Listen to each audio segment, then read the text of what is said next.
I'm Trae Young. I'm getting out as soon as I can. The situation I'm afraid of with Trae Young is he'll remain there too long, and then all of a sudden he becomes the villain. Rumors are buzzing about Trae Young possibly considering a trade, and DeMarcus Cousins seems to be cheering him on. What made him take such a decision? Could staying lead to undeserved blame? Let's find out. It's a common thing in sports that when a team starts struggling, fingers get pointed. Usually starting with the coach and then moving on to the players. But here, while Trae carries some responsibility, the front office is mostly to blame. They've let Trae down big time, which is why there's talk about him being open to a trade, possibly teaming up with Victor Wembanyama. Atlanta's team isn't doing so hot, and Trae seems to be eyeing other options. So which team might be his next stop? It's rumored that teams like the Los Angeles Lakers, San Antonio Spurs reported to be interested in acquiring him. Did you hear his comments after the Spurs game?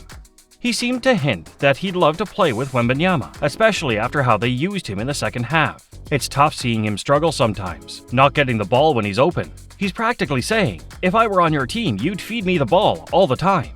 Trae believes in Wembanyama's potential, wanting to be his right-hand man like Scottie Pippen was to Michael Jordan. Pairing up with a star like Wembanyama could be Trae's ticket to success. And speaking of the Spurs, Trae always seems to step up against them. Remember when he dropped 45 points in late November?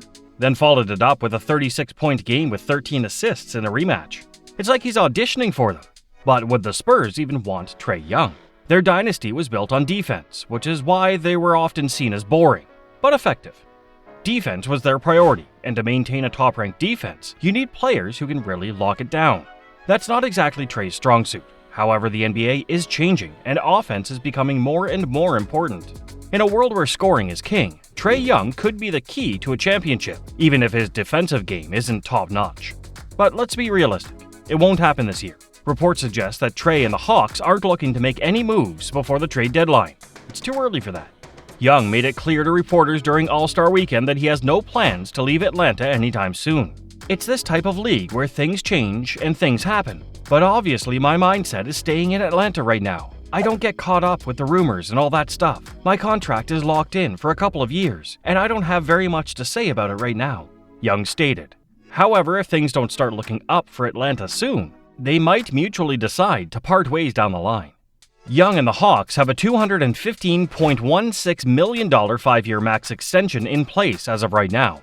Although he is the team's current face, the Hawks could have a disastrous offseason due to their struggles this year. In his 6th season with the Hawks, Trae finds himself in a pivotal role, but it's important to understand the context surrounding his journey. In 2017, the Hawks brought in Travis Schlenk from the Golden State Warriors to lead their front office. This move ultimately led to the draft night trade where Luka, a talented player, was swapped for Trae. Schlenk believed Trae had the potential to be the next Steph Curry, the superstar point guard around whom the team could build. Comparing their rookie seasons, Trae actually outperformed Steph in various statistical categories, despite playing fewer minutes and being 2 years younger. This promising start set the stage for the Hawks to focus their efforts on building around Trae. The Hawks' strategy mirrored that of the Warriors in 2019 when they made a blockbuster trade to move up to the 4th pick and selected DeAndre Hunter, known for his defensive skills that complemented Trae's playing style. They further bolstered their defensive lineup by selecting Cam Reddish at the 10th spot, recognizing his potential as a versatile wing defender. These strategic draft picks aligned with Atlanta's patient approach to team building. Despite Trae's individual success, the team struggled with consistent losses, leading to emotional moments for Trae, as reported by Shams. In response, the team promised to surround him with better support. This commitment translated into significant offseason signings, including Rajon Rondo, Bogdan Bogdanovic, and Danilo Gallinari, all signed to lucrative contracts. However, the team's slow start prompted the firing of coach Lloyd Pierce. This decision proved pivotal as the team went on an 8-game win streak under new leadership. By the end of the season, the Hawks had secured the 5th seed in the playoffs, facing the Knicks in round 1. Trae's impact was undeniable as he clinched a game-winning shot at Madison Square Garden, cementing his status as a villain in the eyes of opposing fans. Despite facing hostility from the crowd, Trae's performance remained dominant throughout the series. Moving into round 2 against the Philadelphia 76ers, the Hawks faced a formidable opponent in Ben Simmons. However, Simmons' struggles with free throws and a fear of the line ultimately played into Atlanta's favor. Trae's leadership shone through as he capitalized on crucial moments, including hitting a decisive three-pointer amidst chants against him. This victory marked a significant turning point for the Hawks, solidifying Trae's status as a rising star in the league. In essence, Trae's journey with the Hawks has been characterized by strategic team building, individual growth, and pivotal playoff moments, all contributing to his emergence as a cornerstone player for the franchise. The Atlanta Hawks soared into the playoffs with determination, standing just one round away from the finals. Their journey was filled with highs and lows, twists and turns that kept fans on the edge of their seats. The excitement peaked as they clinched a crucial victory in Game 1 against the Bucks on enemy territory. However, fate had a different plan for them in Game 3 when Trae Young, their star player, accidentally stepped on a referee's foot, sidelining him for the next 2 games. Without their leader, the Hawks faltered, eventually losing the series. Disheartened but not defeated, Atlanta reflected on what could have been. They firmly believed that with a healthy Trae, victory would have been theirs. Determined to make amends, the team embarked on a mission to strengthen their roster during the offseason. They spared no expense, ensuring that key players were retained and generously compensated. Trae Young secured a lucrative max contract, while John Collins inked a deal worth $125 million over 4 years.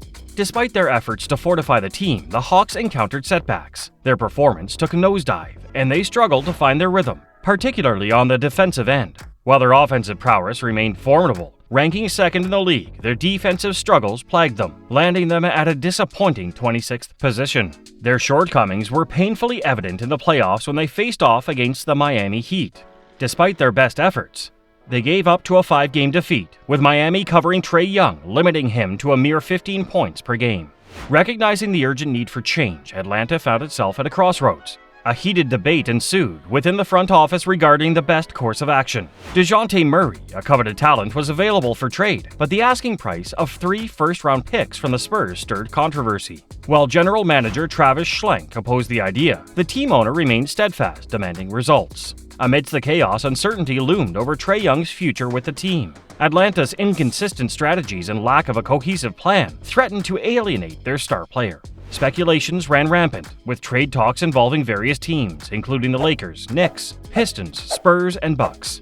As discussions intensified, it became evident that a trade involving DeJounte Murray was imminent. Atlanta seemed prepared to part ways with their once promising backcourt duo in a bid to revamp their lineup. The Spurs emerged as a potential suitor, offering a glimmer of hope amidst the turmoil. Meanwhile, amidst the chaos in Atlanta, a rising star emerged elsewhere. G.G. Jackson, a prodigious talent once hailed as the nation's top recruit, captivated audiences with his electrifying performance against the Warriors. His meteoric rise from a late second-round pick to a viral sensation left basketball enthusiasts spellbound, underscoring the unpredictable nature of the sport. So maybe DeMarcus Cousins has a point. Speaking about being involved in trade rumors, Young said, "It is part of it. The top players in the match have been switched around. I mean, a select few are fortunate enough to be selected in circumstances that allow them to win championships and live happily ever after. That's what I wanted to accomplish with Atlanta, but who knows?" The Hawks are 10th in the Eastern Conference with a record of 24-31. With 26.9 points, 10.9 assists, and 1.4 steals per game, Young leads the team. It would probably alter Atlanta's offseason outlook and keep him in the fold for the foreseeable future if he can lead the team on a late-season run. History has shown that when a team isn't performing well, star players often seek greener pastures. There's a list of stars who left their first teams in search of success, especially after around 7 seasons. Whether Trae Young decides to stay or go remains to be seen, but one thing's for sure, the future of the Hawks and their star player is uncertain. Do share your opinions in the comment section below. Don't forget to like, share, and subscribe for more NBA news.